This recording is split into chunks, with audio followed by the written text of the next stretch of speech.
Dans une nouvelle vidéo, c'est Philippe de la chaîne Investir pour être libre. Aujourd'hui, nous allons parler de mon bilan du mois de février sur mon CTO, PEA, PEA, PME, ainsi que le budget du mois de février. Il y a du bon et il y a du mauvais, mais surtout pense à t'abonner à la chaîne et à liker la vidéo. Ainsi, je te souhaite un bon visionnage et à plus tard dans une nouvelle vidéo. Ici, comme tu peux voir, mes différents comptes d'investissement, donc le CTO, le PEA et le PEA-PME. Nous allons commencer déjà par le CTO, où il y a, comme tu peux le voir, 4 751,13 € en tout en gains investis, pour en tout 4 751,80,52 d'investis. Il y a plus 331,86 en tout en gains, ce qui donne une plus-value latente de 8,63%. Et comme tu peux le voir ainsi montré, il est en positif de 2,2%. On peut voir qu'il y a certaines lignes, donc Main Street Capital, Realty Income, donc ça c'est des valeurs américaines, Stellus Capital, donc c'est une société d'investissement, et tu as tous les autres ETF, et Duke Energy qui est spécialisé, donc l'énergie, voilà, dans l'énergie pour l'électricité aux États-Unis, tu as DTE, Edison Energy, tout ça.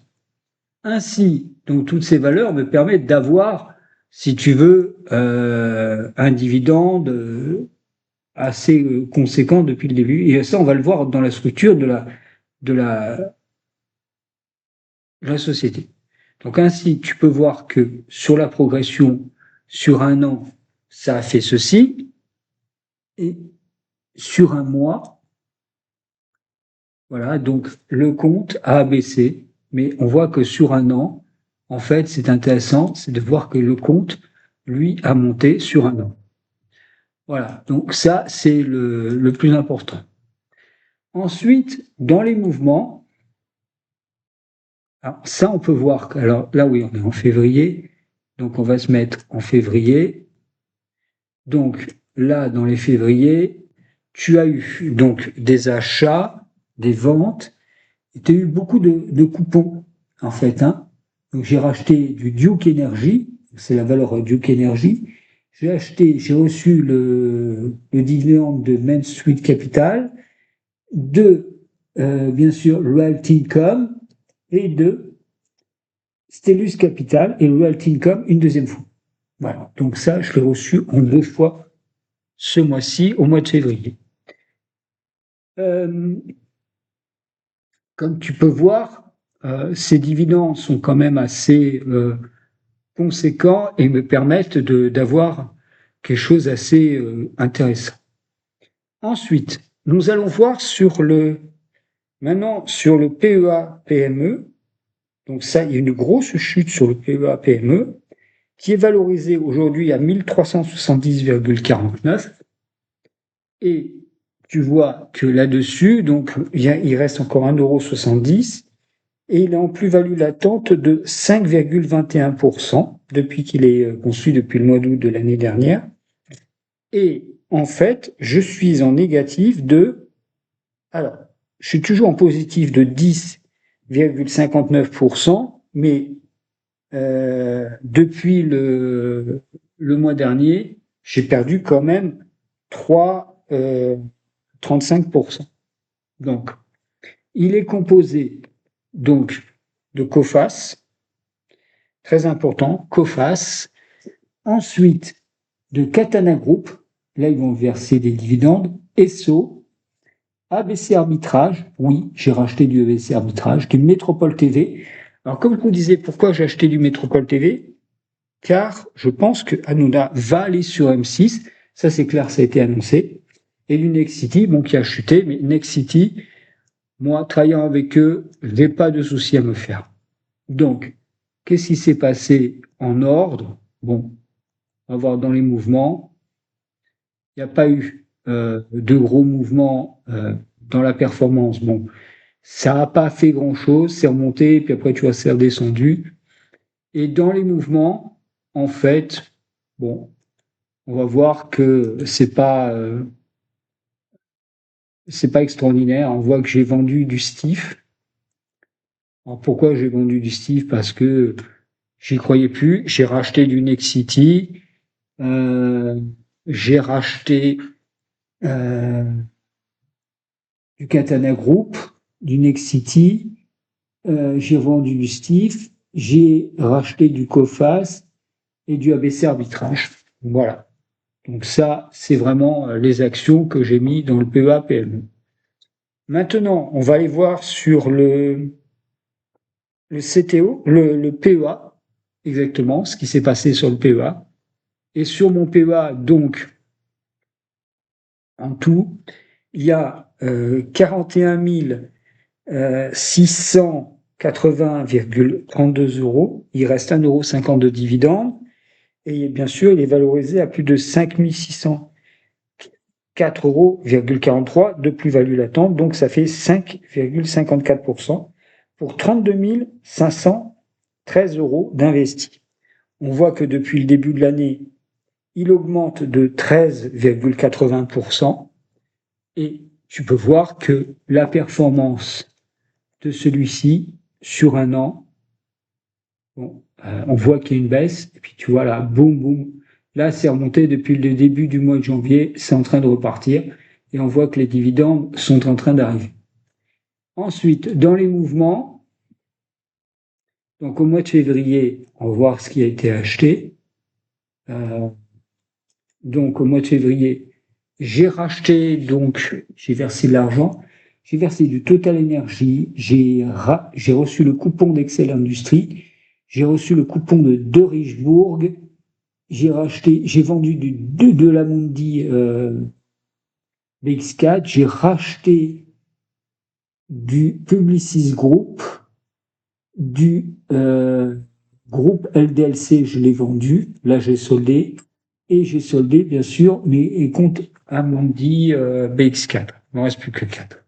Et comme tu veux voir la composition du portefeuille, donc il y a toujours du Total Energy, du Air Liquide qui sont mes principales lignes, du Stellantis, j'y crois, Coface, Crédit Agricole, AXA, Engie, qui est bien monté, qui est beaucoup monté, Vicat dans le ciment, Saint-Gobain, valeur industrielle qui date de Louis XIV, de Richebourg, CBO Territoria, Publicis Group, Piscine des Joyaux, donc qui va distribuer un dividende au mois de mars, Bureau Veritas, Sodexo, Peugeot Invest, c'est la société d'investissement du groupe Peugeot, Veralia dans le vert, Rexel, donc c'est pour tout ce qui est électrique, Quadient pour tout ce qui est déchets, GTT pour le gaz naturel liquéfié, Samseu pour la construction, SNTPC, ça c'est le tunnel de Prado, Excel Industries pour le transport, et la Mundi, comme tu peux voir, bon, il y a beaucoup de valeurs en négatif et il y en a aussi beaucoup en positif. Ainsi, donc, nous allons voir mon tableau ici, en fait, de mon patrimoine. Alors, ce patrimoine, aujourd'hui, il se compose de plusieurs choses. Donc, le patrimoine, aujourd'hui, il y a en mars, donc, le patrimoine, il est à, aujourd'hui, en mars, donc, d'un peu plus de 49,73%. On sait que j'ai 1240 €. Il y a 1240 € sur le compte Fortuneo, 140 €. Sur le LDDS, il y a 1240 € que j'ai mis. 140 € sur le compte Fortuneo. Sur l'assurance vie, 150 €. 150 € sur un autre contrat d'assurance vie aux retraites. Sur le luminaire, 245 €, c'est une épargne de retraite. Sur le PEA-PME, j'ai investi 188,28 €. Donc là, c'est à peu près ce que j'ai mis. Après, il y a sur le CTO un peu plus de 185 €. Et sur le compte, sur les livrets, il y a 180 €. Et sur le PEA, PME, PEA, il y a un peu plus de 518 €. Donc en tout, il y a un peu plus de 4 466 €, plus 1400 et quelques, c'est un peu plus de 5 965 €, pour un investissement d'un peu plus de 2 996. Donc ça représente un peu plus de 49% de mon investissement. Voilà, donc c'est à peu près comme ça aujourd'hui. Aujourd'hui, donc on va voir aussi maintenant mon budget, donc du mois de septembre, du mois qui vient de s'écouler. Alors, le budget, moi je le fais comme ça, sous un tableau très simple. Donc le budget, c'est pas difficile, hein. Donc il se compose d'un salaire de 2230,94 €. Il me restait 12 € le mois dernier, donc on part de 2257. Après, j'ai épargné 20 €, moins 20 € sur le LDDS, 345 sur le PEA, 80 € sur Fortunéo, le contrat d'assurance vie Prédicat, 50 € sur un autre compte luminaire, donc 25,31 € et 50 € sur un autre compte. Donc en fait, j'ai mis 570,31 €, ce qui représente 25,31% de mes revenus. Après, au niveau de mes dépenses. Alors, Crédit Agricole, Banque Postale, Crédit Immobilier, 720 €, 94 €. En fait, ça c'est l'EDF. 20 €, ça c'est ce que j'ai retiré en CB, en carte, que j'avais besoin. 199,47 €, ça c'est le portable. Après, j'ai pas eu d'autres trucs. 4,48 €, ça c'est l'assurance du prêt. Après, 91 €, ça c'est la mutuelle. Le portable, c'est 3,99 €. Après, j'ai mis donc l'Amex, ça c'est parce que j'ai eu des dépenses, donc 320 €. Et après, donc les frais de tenue de compte, 1 €, 85 € de taxe foncière, et la deuxième taxe foncière de 83 €. Et comme tu peux voir au départ, j'ai dépensé 1641,27 €, ce qui représente 72,84%. Et en épargne, il me restait plus grand-chose. Ainsi, donc ça, c'est ça. Maintenant, on va voir mon PEA. Donc, en fait, le PEA, ça c'est extraordinaire. Alors, j'ai tout regroupé sur une seule et unique ligne, comme tu peux le voir ici. Donc, l'ensemble des lignes. Donc, l'ensemble des lignes, ici, donc il y a le PEA, le PEA-PME, toutes les lignes. Et tu peux voir que ici, donc, le mois dernier, j'avais 41 371,32 € d'investis en tout depuis le début de l'année. Et il y a, c'est pas difficile, hein, il y avait 46 111,25 €. Et là, ce mois-ci, je suis monté à 47 831,88 €. Donc, il a progressé, malgré que j'ai mis 449,01 € donc une plus-value latente de 1271 que j'ai soustrait, 62. Voilà, donc aujourd'hui, on peut dire que ce PEA, il est bien valorisé. Ensuite, on va parler des marchés financiers. Alors, très important de comprendre les marchés financiers aujourd'hui.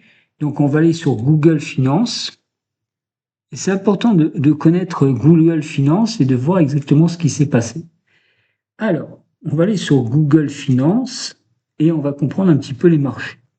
Donc, on voit que le DAX, sur les derniers jours, il est monté. Pas beaucoup. Sur les 5 jours, il est monté. D'accord. Ensuite, le FTSE, les valeurs anglaises, il a progressé sur les 5 derniers jours. Les derniers jours. Sur la semaine, il a quand même fait 1,74%. Le CAC 40, donc, il a été en négatif sur les derniers jours, en léger positif de 0,11. Et sur la semaine, il a fait du plus. On va dire, c'est pas génial, hein, 0, il a fait du surplace, il a perdu de l'argent. Ensuite, l'Eurostoxx 50, il a fait ça, il a perdu sur la semaine, et surtout, c'est ça. Il est monté sur la fin des États. Alors, maintenant, très important, les États-Unis. Le Dow Jones, sur la dernière journée, il monte, et tu vois qu'en fin de séance, il est remonté. Donc, on peut dire que lundi, ça pourrait monter. Et sur la semaine, il est monté. Alors, qu'est-ce qui se passe aux États-Unis? On voit que les prix à la consommation ont baissé, mieux que ce que l'on peut penser. Et le Nasdaq, tu vois que lui-même, le S&P 500, il a augmenté, mais sur la semaine, il est quand même baissier. Et maintenant, on va aller voir quand même. Alors, le Nasdaq Composite. Alors, très intéressant le Nasdaq parce qu'il est monté. Et il y a une valeur que je voudrais vraiment vous parler. C'est vraiment donc Nvidia. Alors Nvidia. Donc pense à t'abonner à la chaîne, même si je suis pas un investisseur professionnel. Voilà, donc Nvidia, il a quand même progressé, mais on voit qu'en fin de séance, il est monté, mais il est resté stable. Bon, alors les perspectives, comme je t'ai fait dans la dernière vidéo, sont intéressantes. Bon, 40 milliards de chiffre d'affaires sur le dernier trimestre, c'est pas mal. Mais, il y a un risque pour l'avenir. Je pense que l'IA générative va marcher, mais on n'aura pas autant besoin de puces. Et lui, c'est le moteur de l'économie. Hein. Voilà, ne pas l'oublier. Donc, ainsi, moi, ce que je peux te conseiller, c'est rester prudent. On n'est pas à l'abri d'une chute d'ici la fin du mois de mars. Il y a d'autres sociétés qui vont publier, Tesla, Google, Alphabet, Apple, tout ça. Mais moi, je reste très prudent sur les marchés américains. C'est pour ça que tu as vu que j'ai moins d'ETF et plus vers des valeurs. Moi, je n'achète pas du Nvidia, mais je préfère acheter les valeurs énergétiques qui fournissent l'électricité à Nvidia. Ainsi, j'espère que la vidéo t'a plu, tu as pu voir exactement ce que j'ai pu faire. Et je vais te souhaiter un bon week-end. Pense à liker la vidéo et la regarder, surtout jusqu'au bout. Et à bientôt dans la nouvelle vidéo sur la chaîne Investir pour être libre. Ainsi, bon courage à toi et à bientôt dans une nouvelle vidéo.